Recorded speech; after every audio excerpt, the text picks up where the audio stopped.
nosso pensamento. Eu quero lhe convidar a abrir sua Bíblia. Para quem não me conhece, eu sou um argentino que fala um pouco de português. Então, se alguma palavra você não entender, depois pode perguntar ao pastor Gilson.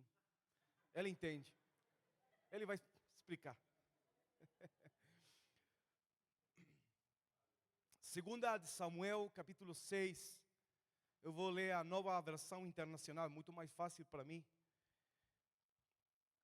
Segunda de Samuel, capítulo 6, versículo 1. Vamos lá. De novo, Davi reuniu os melhores guerreiros de Israel, 30.000 ao todo. Ele e todas as tropas que acompanhavam partiram rumo a Balaá, em Judá, para buscar a arca de Deus, a arca sobre a qual é invocado o nome do Senhor dos exércitos, cujo trono está entre os querubins sobre a arca. Puseram a arca de Deus em uma carroça nova e a levaram da casa de Abinadab, que ficava em uma colina. Uzá e Aiô, filhos de Abinadab, conduziam a carroça. Com a arca de Deus, Aiô andava na frente dela. Davi e todos os israelitas celebravam com grande entusiasmo diante do Senhor, ao som de canções, harpas, liras, tamborins, chocalhos e címbalos.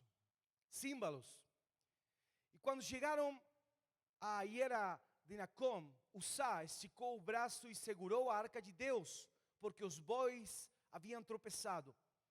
A ira do Senhor se acendeu sobre Uzá por esse ato de irreverência. Por isso Deus o feriu e ele morreu ali mesmo ao lado da arca de Deus. Davi ficou irado porque o Senhor havia atacado Uzá. Até hoje aquele lugar é chamado Pérez Uzá. Naquele dia Davi teve medo do Senhor e se perguntou: como a arca do Senhor chegará até mim? Assim Davi já não quis levar a arca do Senhor para ficar com ele na cidade de Davi. Em vez disso, levou para a casa de Obed-Edom, o giteu. A arca do Senhor ficou na casa de Obed-Edom, o giteu, por 3 meses. E o Senhor o abençoou e a toda a sua família. Oramos.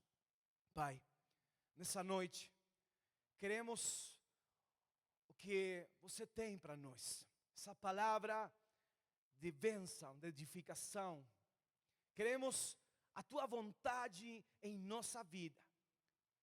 Ao ler a tua palavra, queremos ter o Espírito Santo falando em nossos corações. Senhor, nessa noite, eu me entrego, me someto à tua vontade. Fala através da minha boca. Fala a palavra que está no teu coração, Senhor. Obrigado. Em nome de Jesus. Amém. Olha essa história. Tinha Davi com a intenção de levar a arca para Jerusalém. Então, colocaram a arca na carroça nova com bois. E Uzá e seu irmão iam custodiando, iam do lado, um na frente e outro por trás. No momento, os bois tropeçaram. E Uzá teve uma atitude muito boa. Quem não teria uma atitude assim? Esticar a mão para não cair. Então a ira de Deus se incendeu e feriu de morte a Uzá. Agora, sabe, muito tempo eu lutei com isso na minha mente, no meu coração. Eu não entendia como Deus não entendeu a atitude que Uzá quis ter na arca. Ele somente não queria que a arca caísse no chão. Por que Deus o mataria? Por que Deus se ia ficar tão irado? Então eu tomei também muitas vezes essa atitude de Deus como algo pessoal. Por que Deus é assim? Porque Deus tem às vezes muito amor e às vezes esse fogo consumidor. Sabe, tudo começa com 1 de Samuel, capítulo 6. Vamos lá. 1 de Samuel, capítulo 6. Escute essa história. Quando já fazia 7 meses que a arca do Senhor estava em território filisteu, os filisteus chamaram aos sacerdotes e adivinhos e disseram: o que faremos com a arca do Senhor? Diga-nos com o que devemos mandá-la de volta ao seu lugar. Eles responderam: só vocês devolverão a arca de Deus de Israel. Não mandem de volta a sua arca, mas enviem também uma oferta pela culpa. Então serão curados e saberão que, porque a mão de Deus, a mão dele, não tem se afastado de vocês. Os filisteus perguntaram: que oferta pela culpa devemos enviar-lhe? E eles responderam: 5 tumores de ouro e 5 ratos de ouro, de acordo com o número de governantes filisteus, porque a mesma praga atingiu vocês e todos os seus governantes. Façam imagens dos tumores e dos ratos que estão assolando o país e deem glória a Deus de Israel. Talvez Ele alivie a mão de cima de vocês sobre os seus deuses e sobre a sua terra. Porque ter o coração obstinado como os egípcios e o faraó, por que ter o coração obstinado como os egípcios e o faraó? Somente quando esse Deus o tratou severamente é que deixaram os israelitas seguirem o seu caminho. Agora, preparem uma carroça nova, escute isso, com 2 vacas que deram cria e sobre as quais nunca foi colocado jugo. Amarrem-nas a carroça, mas afastem delas os seus becerros e ponham-nos no curral. Coloquem a arca do Senhor sobre a carroça e ponham em uma caixa ao lado dos objetos de ouro que vocês lhe enviarão como oferta pela culpa. Enviem a carroça e fiquem observando. Se ela for para o seu próprio território na direção de Bet-Semes, então foi o Senhor quem trouxe essa grande desgraça sobre nós. Se, porém, ele não for, então saberemos que não foi a sua mão que nos atingiu e que isso aconteceu conosco por acaso. Assim fizeram, pegaram 2 vacas com cria, amarraram-nas a uma carroça e prenderam os seus becerros no corral. Colocaram a arca do Senhor na carroça e junto dela a caixa com os ratos de ouro e a imagem dos tumores. Então as vacas foram diretamente para Bet-Semes, mantendo-se na estrada e mugindo por todo o caminho. Não se desviaram nem para a direita nem para a esquerda. Os governantes dos filisteus as seguiram até a fronteira de Bet-Semes. Ora, o povo de Bet-Semes estava colhendo trigo no vale e quando viu a arca, alegrou-se muito. A carroça chegou ao campo de Josué de Bet-Semes e ali parou ao lado de uma grande rocha. Então cortaram a madeira da carroça e ofereceram as vacas como holocausto ao Senhor. Os levitas tinham descido a arca do Senhor. Quem? Os levitas. E a caixa com os objetos de ouro e as tinham colocado sobre a grande rocha. Naquele dia, o povo de Bet-Semes ofereceu holocaustos e sacrifícios ao Senhor. Agora, eu acho que acaba de entender o que aconteceu aqui. Pessoas sem Deus fazem coisas sem conhecimento. Somente pessoas sem Deus fazem coisas sem conhecimento. Então, às vezes, a ignorância é perdoada para eles. Mas nós fomos instruídos na palavra, ensinados na palavra de Deus, na lei de Deus. Eles podem ter um bom resultado para eles. mas não para nós que recebemos a palavra de Deus.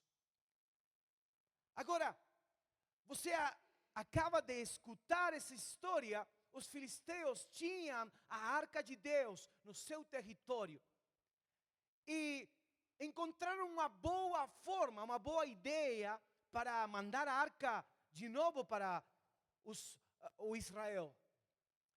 Agora, o que aconteceu é que o povo de Israel já tinha recebido de parte de Deus ao Moisés a forma em que deviam tratar a arca de Deus. Para os filisteus não tinha problema, porque eles somente queriam sacar da sua vida a presença de Deus. Agora, para o povo de Israel era muito diferente, porque o povo de Israel tinha o conhecimento. Talvez tinham esquecido a forma de tratar a presença de Deus. Mas, para nós, não é perdoado da mesma forma que para os que não conhecem a Deus. Números capítulo 7, versículo 9, diz: aos coatitas, porém, Moisés não dei nada, pois eles deveriam carregar nos ombros os objetos sagrados pelos quais eram responsáveis. Então, o que Deus sempre precisou era esse sacrifício dos levitas, de levar a arca nos seus ombros. Sabe, David voltou com ira, com temor, porque ele tinha esquecido a lei de Deus. Ele tinha esquecido o que Deus já falou acerca da forma em que devia ser louvado.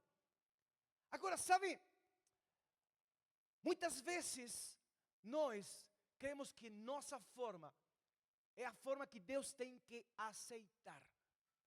A minha forma de te louvar, Senhor, tu tem que aceitar. Eu cresci em uma igreja onde os certos irmãos não sabiam cantar, nem a letra lembravam.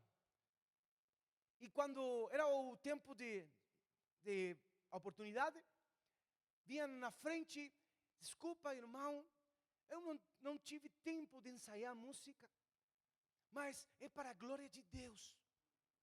Então, a minha forma, o que eu penso que Deus merece, é o que Ele tem que receber.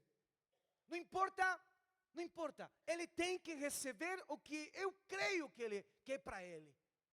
Não importa se eu não sei cantar, se eu esqueço a letra.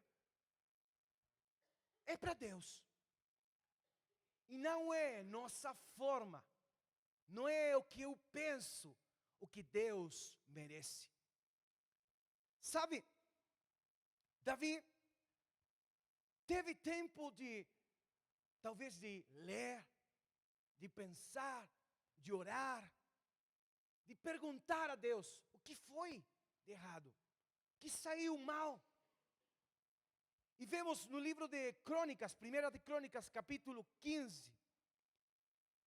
Escute, depois que Davi construiu casas para si na cidade de Davi, ele preparou um lugar para a arca de Deus e armou uma tenda para ela. Então disse: somente os levitas poderão carregar a arca de Deus, pois para isso o Senhor os escolheu, e também para que ficarem sempre ao serviço. Lhes disse: vocês são os chefes das famílias levitas. Você e os seus companheiros levitas deverão se consagrar e trazer o arca do Senhor, o Deus de Israel, para o local que preparei para ela. Pelo fato de vocês não terem carregado a arca na primeira vez, a ira do Senhor, o nosso Deus, causou destruição entre nós.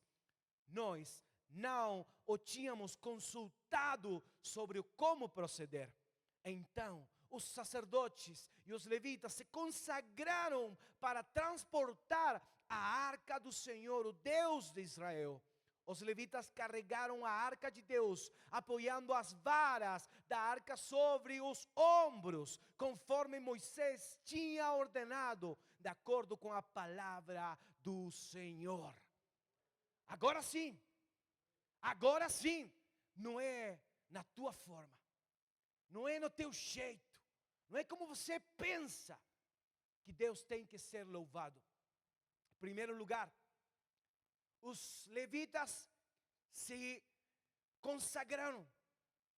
Os levitas tiveram que se apresentar diante de Deus antes de ir a procurar a arca. Muitas vezes nós pensamos que não interessa tanto o meu coração, não interessa tanto Deus. Ele está olhando o que eu faço. Muitas vezes nós cremos, e eu passei muitos dias na minha vida, muitos momentos na minha vida, onde eu creia que estar na igreja, ir no ensaio, e estar sempre colaborando em algum trabalho, isso era algo que Deus tinha que aceitar. Olha o que eu estou fazendo, Senhor, o que mais quer de mim? Não é a nossa forma, não é a tua forma. O que Deus está pedindo de nós é fazer as coisas dentro do que Ele já estabeleceu. Fazer as coisas à nossa maneira nos distancia da bênção e a proteção de Deus. Sabe, algo que Deus falou com Saul. Não sei, seguramente você lembra quando Saul não esperou a Samuel oferecer o sacrifício. E ele decidiu, eu acho que eu posso fazer o trabalho de Samuel. Eu vou consultar a Deus. Então vamos para a guerra. E Deus falou que tem que matar tudo, mas eu acho que as ovelhas, o ouro, algumas coisas que você gosta, podem pegar. Então, esse dia, Deus tirou o reinado da vida de Saul. 1 Samuel capítulo 15, 22. Samuel, porém, respondeu: acaso tem o Senhor tanto prazer em holocaustos e em sacrifícios, quanto em que se obedeça a sua palavra? A obediência é melhor do que o sacrifício, e a submissão é melhor do que a gordura de carneiros. Quando confiamos em nossa força, deixamos de lado as suas bênçãos. Quando você confia na sua forma, no seu jeito, no seu pensamento, você se afasta de Deus e das bênçãos que vêm dele. O rei Saul, ele se afastou da presença de Deus, e se afastar lhe custou o reinado. A redenção em nossas vidas, quando sacrificamos nossa vontade a Deus. Há redenção em nossas vidas quando sacrificamos nossa vontade a Deus. Você imagina se o Saul, no momento que ele se deu em conta que tinha falhado a Deus, ele se reconhecia, se humilhava. Talvez Deus não houvesse tirado o reinado da vida dele. Mas, sabe, o que Deus precisa de nós é que nossa vontade seja sacrificada pela sua vontade. O que eu penso, o que eu quero, seja sacrificado pelo que Ele quer para a nossa vida. A bênção de Deus na casa do fiel, do servo, do adorador e daquele que serve. É muito importante entender que nossa vida tem sentido para Deus quando fazemos Ele o centro de tudo. Nossa vida é uma ferramenta muito útil na mão de Deus, quando eu submeto a minha vontade à vontade dEle. A bênção de Deus na casa do fiel, do servo, do adorador, fica em evidência. Você pode ver. Sabe, Davi pensava que adorar a Deus significava fazer as coisas à sua maneira. Imagina somente todo o louvor, os músicos, a dança, todo o movimento, todo o trabalho que levou quando ia a carroça com a arca de Deus. Todo mundo aí louvando a Deus. E eu penso, eu imagino, Deus desde o céu. O que foi? Porque não é o melhor que eu posso dar. Não é o melhor que eu posso fazer. É a obediência. É a submissão. A lei de Deus foi falada, foi dita. Sabe, muitas vezes o povo de Deus esquece por não ler a palavra. Esses dias eu escutava quantos hoje em muitas igrejas escutam pregações, palavras de homem e pegam essas palavras como se fossem de parte de Deus. E muitas vezes essas palavras de homem estão tão longe da verdade de Deus. E o povo aceita porque o povo não lê a Bíblia. O povo aceita porque o povo não conhece a Deus. Muitas vezes estamos procurando a resposta nas redes sociais, no Instagram, no Facebook. Você está olhando os vídeos que às vezes estão falando coisas que não são a verdade. Mas como está lá, às vezes terminamos acreditando. E eu entendi que nesse tempo Satanás tem colocado tanta mentira que parece verdade. E sabe que se Satanás começa a te falar na mente, ele começa a debilitar a tua mente. Um povo que não lê a palavra é enganado facilmente. Um povo que não se conecta com Deus é enganado facilmente. E as estratégias de Satanás cada dia são melhores. As estratégias de Satanás cada vez são mais perfeitas. Mas aquele que fica perto da presença de Deus, ele não cai. Ele não erra. Porque ele conhece a verdade, a lei que vem do Pai. Então, igreja, adorar a Deus tem que ver com que Ele é. Davi pensava que adorar a Deus significava fazer as coisas à sua maneira. E sabe, cada vez que nós entramos aqui na igreja, o primeiro que precisamos fazer é pedir perdão. Você pode olhar a sua vida. Essa semana foi tranquila. Não aconteceu nada. Não falei, eu acho que não falei.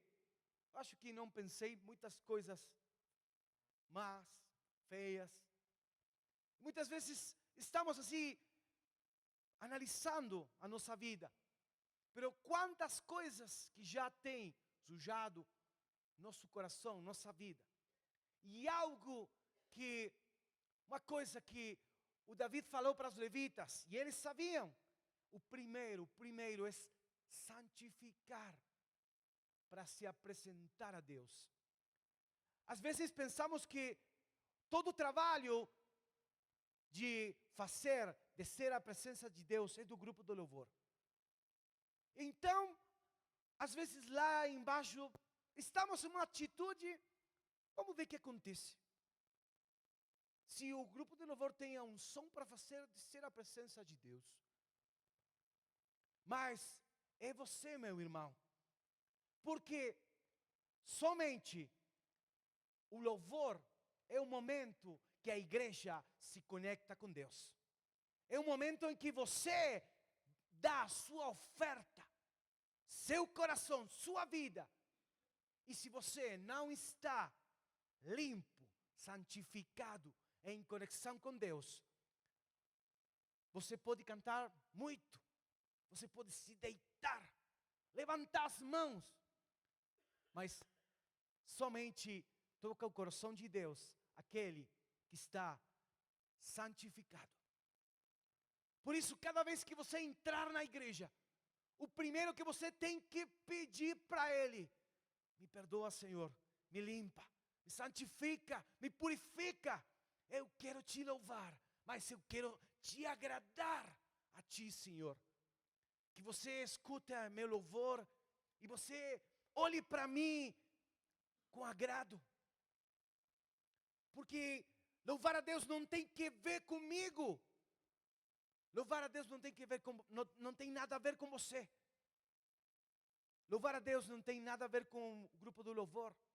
Louvar a Deus é o momento que a igreja se conecta com Deus. É um momento de sacrifício.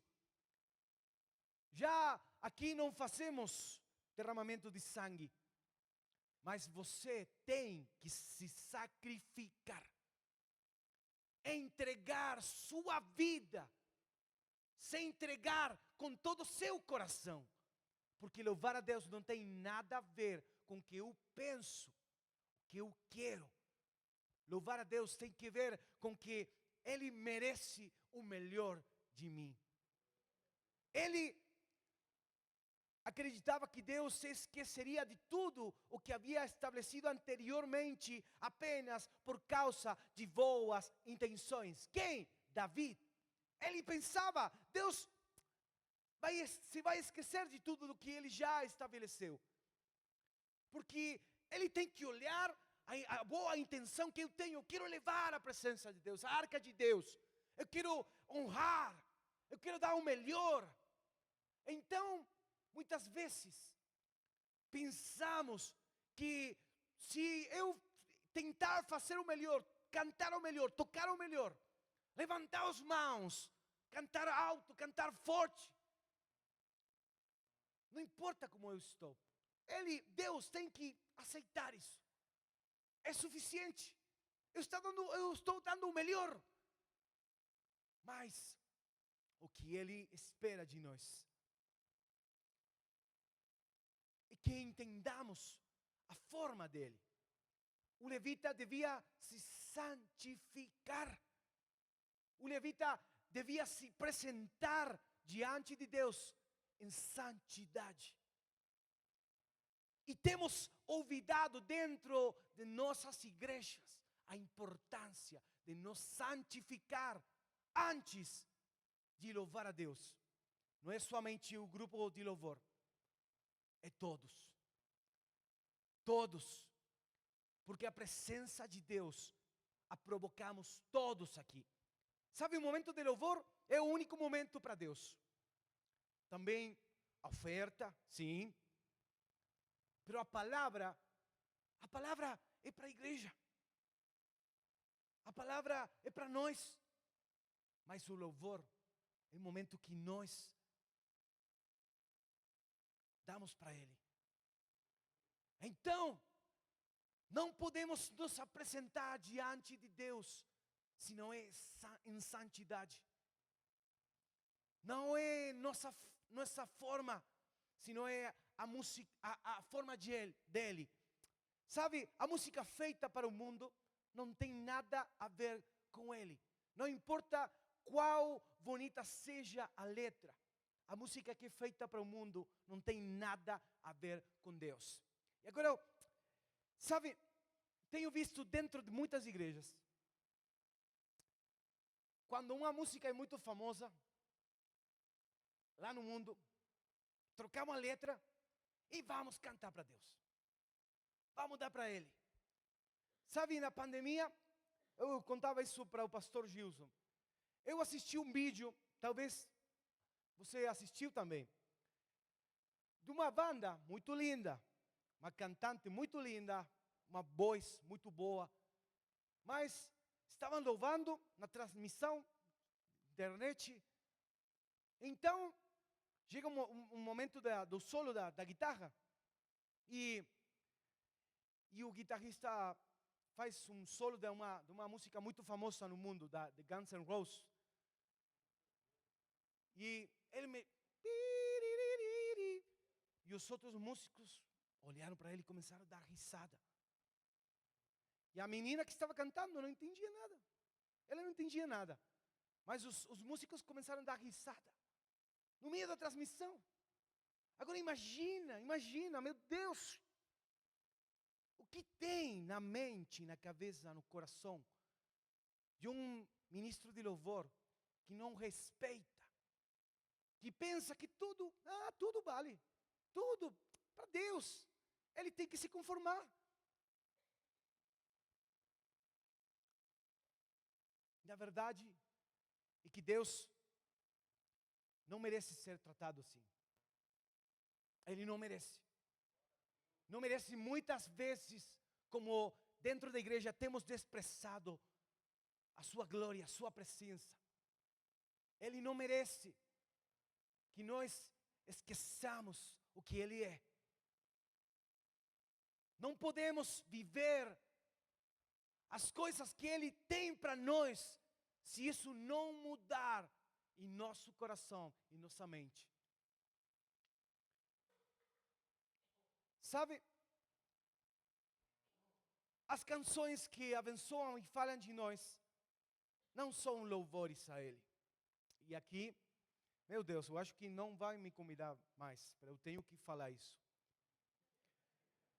Sabe, muitas vezes, muitas igrejas, as músicas são: você tem o valor, o Espírito Santo se move em você.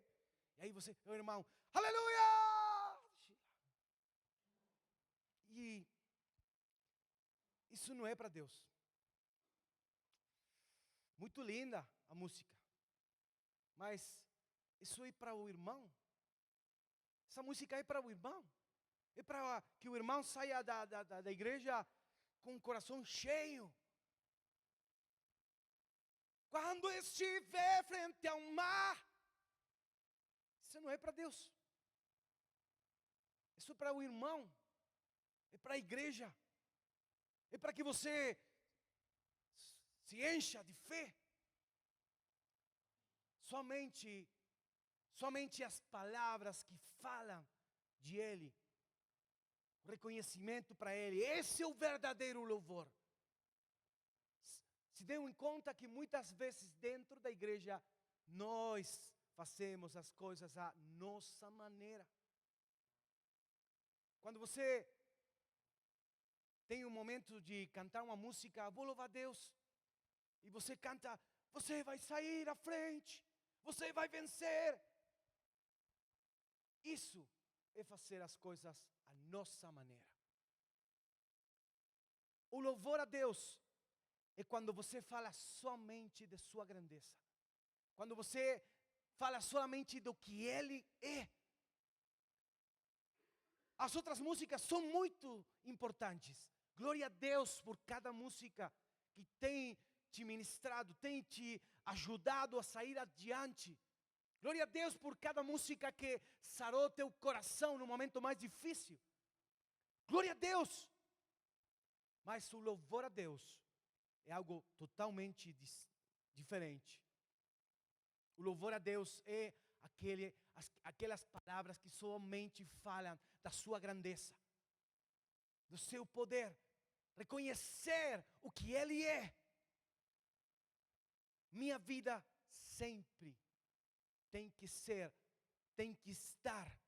deve estar alinhada com Ele. A nossa vida sempre deve estar alinhada com Ele. Buscar sua graça, seu favor, seu amor, agradá-lo. Sabe, o Espírito Santo, ele está à procura de uma relação. Assim como eu no matrimônio, um namorado, namorada. Imagina, você está do lado do seu namorado, sua namorada, sua esposa, seu esposo. Você fica todo o tempo olhando vídeos. Aí. Do lado. Nem fala. Nem fala com sua esposa, seu esposo. Fica assistindo a TV. Nem fala. Nem passa tempo. Minha esposa muitas vezes deixa esse celular. Eu acho que muitos, deixa esse celular, fala comigo um pouco. Não esteve todo dia na casa. Assim, o Espírito Santo muitas vezes procura por nós. E a relação com o Espírito Santo é o mesmo. Ele te procura. Ele quer um tempo. Ele está te esperando. Quando você lê a Bíblia, o Espírito Santo está lá, falando no seu coração. Muitas vezes, quando o Espírito Santo procura por nós não escutamos Ele, porque não estamos ligados, conectados com Ele. E Ele quer viver de segunda a sexta, quando você não está aqui na igreja também com você. Ele quer viver também o resto da semana com você. Não somente ter uma relação no fim de semana. Você vir aqui na igreja e encontrar Ele na porta. O Espírito Santo está esperando para ter uma relação íntima com você. Ele te fala, Ele te procura. Você lembra ontem à noite, quando falamos do poder da palavra? Gênesis capítulo 1 fala que no princípio Deus fez a terra, o céu, e o versículo 2, a terra estava desordenada e vazia. Mas quem estava lá? O Espírito Santo. Que fazia? Se movia sobre a face das águas. Então, duas coisas importantes do Espírito Santo. No primeiro lugar, ele se move. E tudo que se move, interactua, mexe com a matéria. Tudo que se move, mexe com a matéria. Então, o Espírito Santo mexe contigo. O Espírito Santo mexe com teu corpo. Se você nunca você nunca tive a experiência de sentir o Espírito Santo no teu corpo, você está perdendo de algo muito grande. Você está perdendo de algo muito lindo. Porque Espírito Santo, você pode sentir Ele no seu corpo. Também o Espírito Santo estava onde? Na escuridão e no desordem do início da terra. Sabe, o Espírito Santo não tem medo de estar onde há pecado. Opa, o que é isso? Se Deus é santo. Sabe qual é o trabalho do Espírito Santo? Trazer convicção de pecado. Ele fala com cada pecador: volta para a casa do Pai. Se arrependa. Deixa isso. Esse é o trabalho do Espírito Santo. Ele traz convicção de pecado. Então tem uma parte de Deus, que é a parte que te procura, meu irmão. O Espírito Santo te procura todos os dias. Agora, que voz você está escutando? A quem você está escutando? Aonde está a tua mente? Aonde está teu coração? O Espírito Santo está nos procurando. O mais importante que nós podemos ter nessa terra é a comunhão com o Espírito Santo. Não tem nada mais lindo mais dele, que ter comunhão, sentir, escutar na sua mente, em seu coração, a voz do Espírito Santo. Sabe, meu irmão, essa noite é uma noite para fazer um cambio de atitude, mudança, uma mudança na sua mente, no seu coração, na sua vida de cristão. É tão lindo o que Deus tem para nós, que somente a relação com Ele traz muito valor à nossa vida. Imagina quanto mais quando você está aqui, onde Ele é louvado, e você pode se conectar com Ele. Esse momento tão lindo, quando Ele deixa sentir sua presença. Muitas vezes não ouvimos a sua voz. Deixe de falar isso. O mais importante que a igreja tem é permanecer em comunhão com o Espírito Santo. O Espírito Santo traz revelação da palavra. O Espírito Santo revela a quem? A Cristo. O Espírito Santo traz convicção de pecado. O Espírito Santo nos enche. O Espírito Santo nos empodera. Porque quando o Espírito Santo desceu em Pedro, Pedro foi transformado. Então isso que Deus quer para cada um de nós, louvá-lo na maneira que Ele é. Pode fechar seus olhos. Senhor, obrigado pela tua palavra. Espírito Santo, te amamos. Obrigado, Espírito Santo, por estar presente em nossas vidas. Obrigado, Espírito Santo, por tudo que vem fazendo nesse tempo no teu corpo, na igreja. Eu posso ver em muitos lugares onde tua mão tem trabalhado. Eu posso ver tantas vidas alinhadas a ti, poder te reconhecer em muitas pessoas. Espírito Santo, transforma a nossa vida, transforma nosso interior, ensina-nos a alinhar-nos a Cristo e ao Pai. Ensina-nos, Senhor, a fazer a tua vontade sobre todas as coisas. Obrigado. Em nome de Jesus. Amém e amém. Deus que abençoe vocês. Muito obrigado.